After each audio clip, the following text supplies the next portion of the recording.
From pastors getting exposed for cheating and trying to cover up a $200,000 Lambo, to pastors landing in jail for fraud. These are 15 wild moments when black pastors were destroyed on live TV.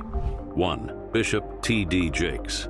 Bishop T.D. Jakes was a healthy spiritual icon, but in November 2024, during a sermon at the Potter's House in Dallas, he collapsed on stage because of a massive heart attack. The sermon was stopped immediately, and the bishop was rushed to a hospital. The attack caused the right side of his heart to stop receiving blood. It was so bad that the doctors said if he hadn't arrived at the hospital when he did, he would have died. But how did something so sad become a scandal? The bishop claimed that his health scare was caused by another pastor, Pastor Dwayne Youngblood. Youngblood had accused Jakes of misconduct. Jakes' swift denial had sidestepped traffic jams and made it to the media almost immediately. He even filed a defamation lawsuit against Youngblood. Now he was claiming his heart attack was because of the stress he suffered from those allegations. People were shocked and angry. They thought his claims were ridiculous, but the bishop doubled down. In an interview with Craig Melvin on Today, Jakes shared that before the heart attack, he had not experienced any symptoms at all. In fact, he only realized how serious his condition was when he found himself in the hospital. Because of the sickness, Jakes announced he was stepping down from leading the church daily. He passed the responsibility to his daughter, Sarah Jakes Roberts, and her husband, Toure Roberts. He still remains the church's spiritual overseer and now runs a podcast like a comfortable pensioner. If you thought that was dramatic, we have a lot more where that came from. In fact, wait until you hear about the pastor whose scandal was so bad he had people protesting on the street.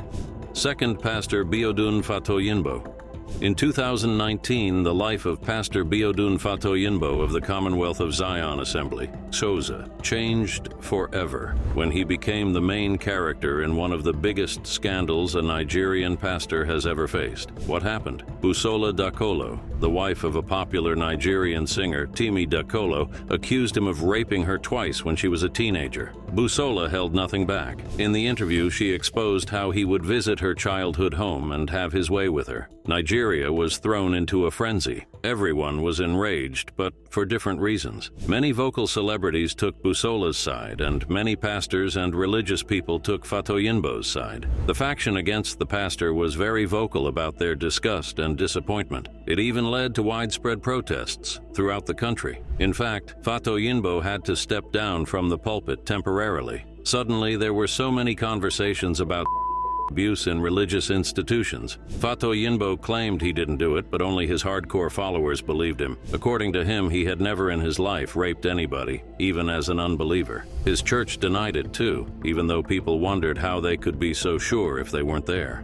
The church described the allegations as fallacious and non-existent. Well, despite the denials, the public was not satisfied. If you appreciate this content, please take a second to like this video and subscribe to the channel. Over 99% of you watch the videos without subscribing. It costs you nothing, but it makes a huge difference to us. Thank you so much. Now back to the video. They wanted him to be punished, so the case was taken to court. The proceedings had a lot of twists, but at last, the court dismissed Busola's case. They described it as statute barred. Too much time had passed since the alleged incidents. If you thought that was intense, wait until you hear about the pastor who was hit with 4 lawsuits at a go.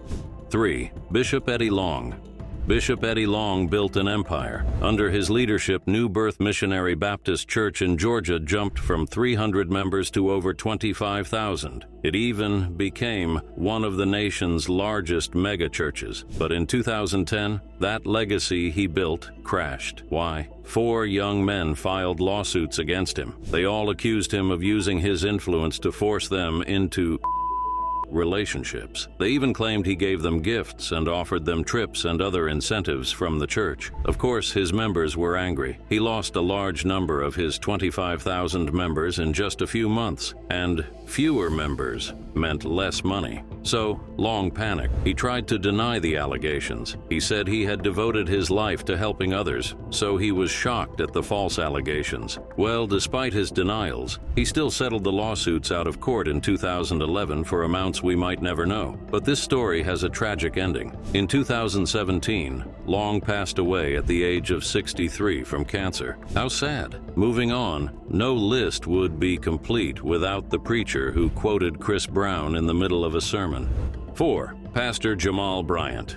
Everyone knows that Jamal Bryant isn't afraid to stir the pot, but in 2014, that pot boiled over. While giving a sermon titled, "I'm My Enemy's Worst Nightmare," he quoted Chris Brown's famous lines, "These A's ain't loyal," just to make a point about relationships. Yep, he said those words straight from the pulpit with a live congregation listening. Probably even better than Chris had done it. The backlash was swift. Critics accused him of misogyny. They also accused him of disrespecting the sanctity of the church. Bryant later apologized, sort of. He said his words were taken out of context and that he never meant to offend anyone. But that didn't change much. And that brings us to someone who didn't just face backlash. He was declared a full-blown heretic.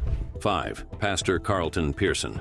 Carlton Pearson was once one of the most respected voices in American ministry, but not for long. Unfortunately for him, he preached a sermon that immediately made him one of the most disrespected. In his sermon, he preached that no one, not even non-Christians, would be condemned to hell. To many, that sounded good. It sounded like compassion and love. But to his peers, it sounded like heresy. Carlton Pearson was once a popular evangelical leader and founder of the Higher Dimensions Evangelistic Center in Tulsa, Oklahoma. But after the scandal that followed that sermon, everything changed. In 2004, the Joint College of African American Pentecostal Bishops officially branded him a heretic. That was the beginning of the end. His congregation scattered. He lost his pulpit, his influence, and practically his entire spiritual community. As if that didn't already hurt, he was forced to resign from his position. His story was so dramatic that it became a Netflix movie called Come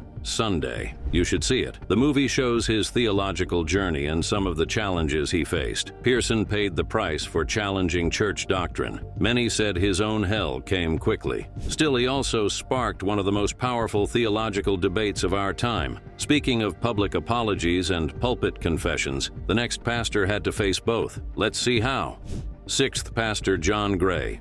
John Gray is so charismatic. This charisma helped him build a solid religious brand at Relentless Church in Greenville, South Carolina. If you didn't know him for his role in his church, you probably knew him from his appearances on television. So he was fairly popular. Unfortunately, in 2018, that image crumbled like it had been set on fire. John Gray was accused of having extramarital affairs, and he didn't deny it. He even addressed it from the pulpit during a live service. Yes, right in front of his congregation at Relentless Church, he admitted to what he called emotional unfaithfulness. Then he asked for forgiveness. Not long after, like a guilty lover, he bought his wife a $200,000 Lamborghini, and the video of the gift went viral. You would think this would help his case a little. Well, it didn't. The scrutiny only became worse. Critics attacked him for hurting his wife and then trying to pacify her with material gifts. They even asked if he had used money from the church to get the car. Gray could not hold it any longer. He explained he bought the car with his own money. I mean, he is probably worth more than a bunch of us put together. Well, despite the controversies, Gray remained a pastor. If his sermon made people give him the side eye, the next pastor's actions triggered pure fury, and it happened live on television. 7. Bishop Daniel Obinim.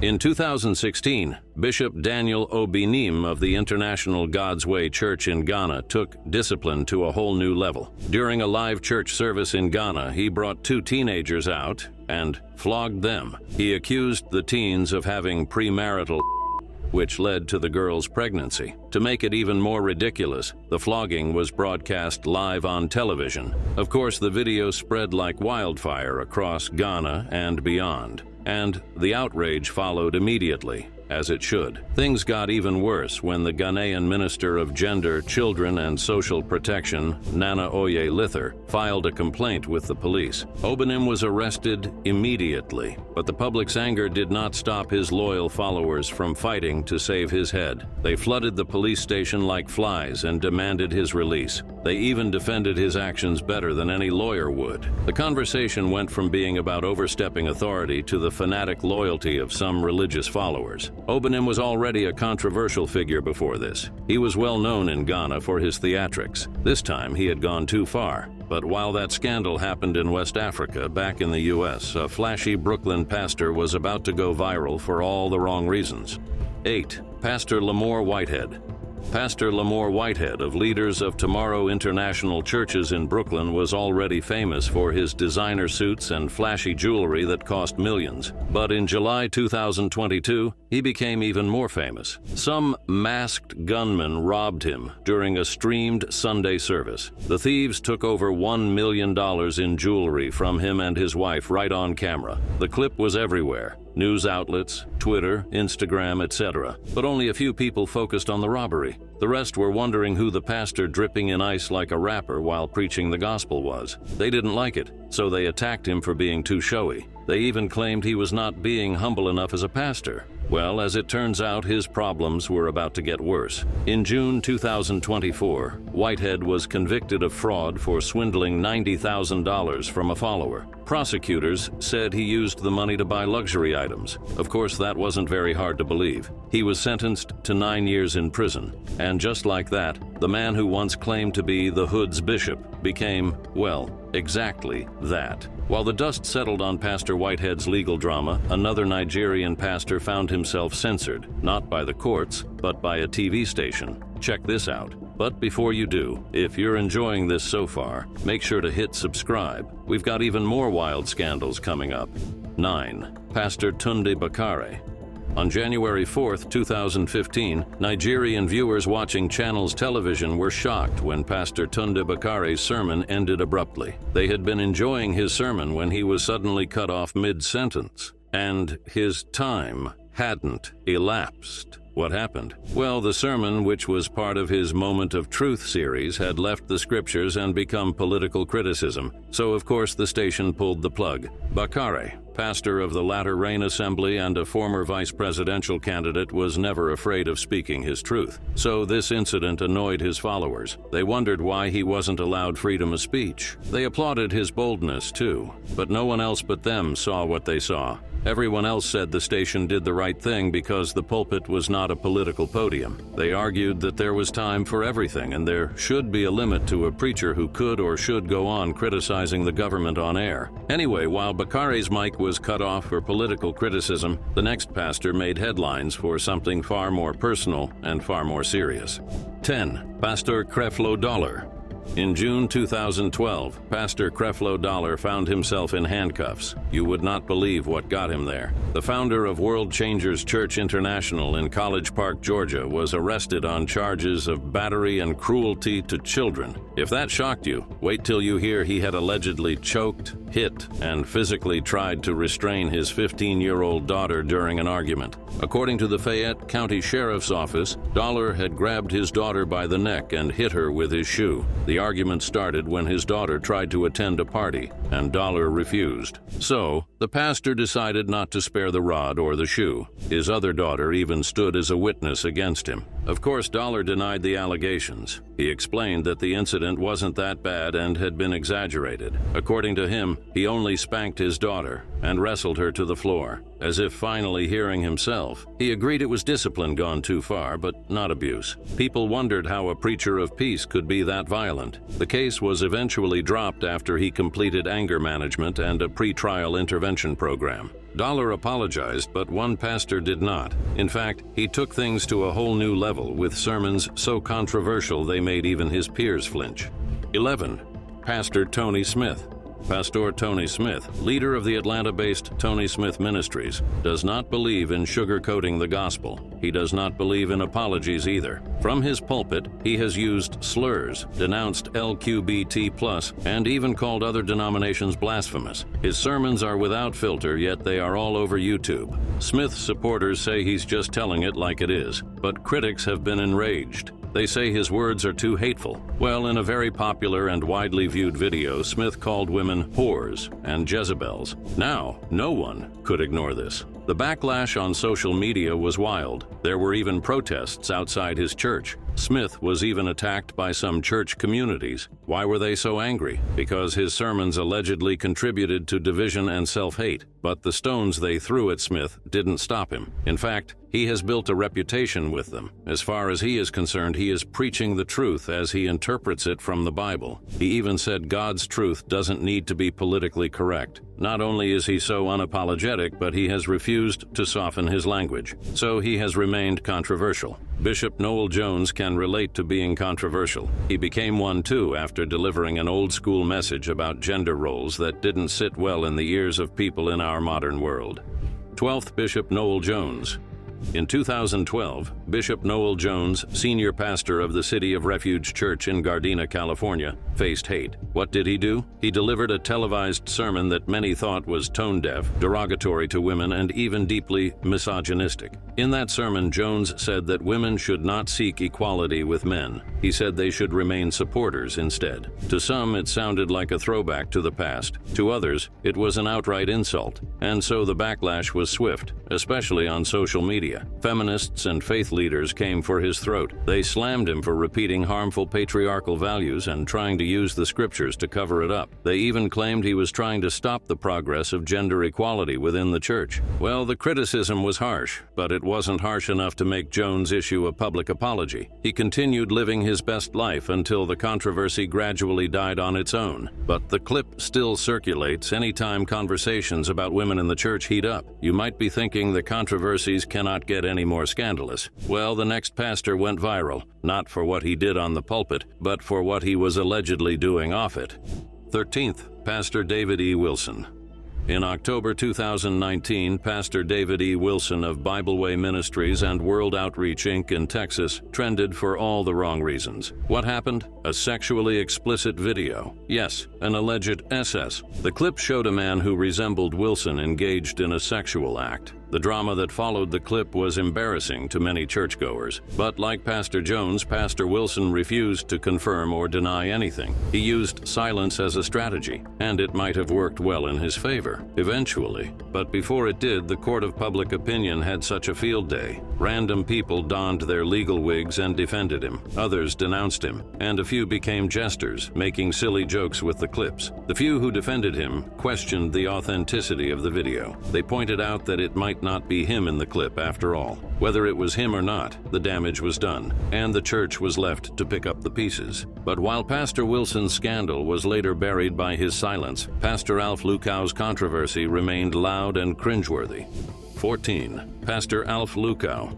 In February 2019, Pastor Alf Lukow of Alleluia Ministries International in South Africa became popular globally, which should have been a good thing, only it wasn't. What made him famous? A video of him raising a man from the dead during a church service. The video might have brought just a few more members to his church, but it was nothing compared to the massive and global backlash. In the clip, you can see Lukow laying his hands on a man lying in a coffin. Soon, the man jumps back to life. It was the cinema. A coffin rolled into the church. Mourners wailed. Lukow walked up to the body and prayed over it, and the dead man jolted upright with his eyes wide open. Everyone in the church began screaming and clapping. Well, no one outside the church screamed and clapped except out of amusement. Everyone accused Lukow of staging the resurrection for publicity, but his supporters said no and fought back. The South African Commission for the Promotion and Protection of the Rights of Cultural, Religious, and Linguistic Communities stepped into the matter and immediately began investigating the issue. With that, the funeral companies involved threw Lukow under the bus. They said they were duped and didn't know what he had planned to do. At last, when the room got too hot, Lukow threw himself under the bus too. He admitted that the man was already alive before the service, but he still claimed he didn't stage the event. The so-called resurrection was so embarrassing that it made people wonder how far pastors could go to grow their flock. If Alf Lukow's resurrection stunt tried to blur the lines between reality and fiction, Pastor Chris Oyakhilomei's scandal definitely didn't. It was as real and embarrassing as it came. 15. Pastor Chris Oyakhilomei. In 2014, Pastor Chris Oyakhilome, the founder of Christ Embassy Church, watched his empire collapse when his wife, Anita Oyakhilome, filed for divorce in a UK court. The couple got married in 1991 and had 2 daughters. But in April 2014, after being married for about 23 years, Anita filed for divorce because of unreasonable behavior and adultery. By the time the divorce was completed on February 8, 2016, she was not only single, she had been scrubbed from Christ Embassy entirely. Her face vanished from church literature. It even vanished from Rhapsody of Realities. Rhapsody of Realities was a devotional she had co-authored, which was distributed globally. Nigeria was thrown into a frenzy. They loved the couple. They were something close to a power couple, too. They were rich, powerful, and spiritual, a complete package. Everyone was also shocked to hear that their pastor had been disloyal. Pastor Chris tried to throw the scent off him. He denied that he had cheated, but he also blamed his wife's decision on bad friends, who, he claimed, had poisoned Anita's mind. He didn't stop there. He threatened to take Nigerian media outlets that reported on the divorce to court, claiming that they had distorted some facts. Behind the scenes, it was even messier. Anita had reportedly felt ignored by church leadership long before she filed for a divorce. There were even whispers of royalty disputes and claims that she wasn't receiving her due from the very lucrative devotional sales she helped to write. Many wondered how a pastor could preach marital unity while destroying his own home. If you watched till the end, you could already tell these pastors are quite rich. But how rich are they exactly? In our next video, we'll break down the enormous net worth of popular black pastors who are so rich they are treated like presidents.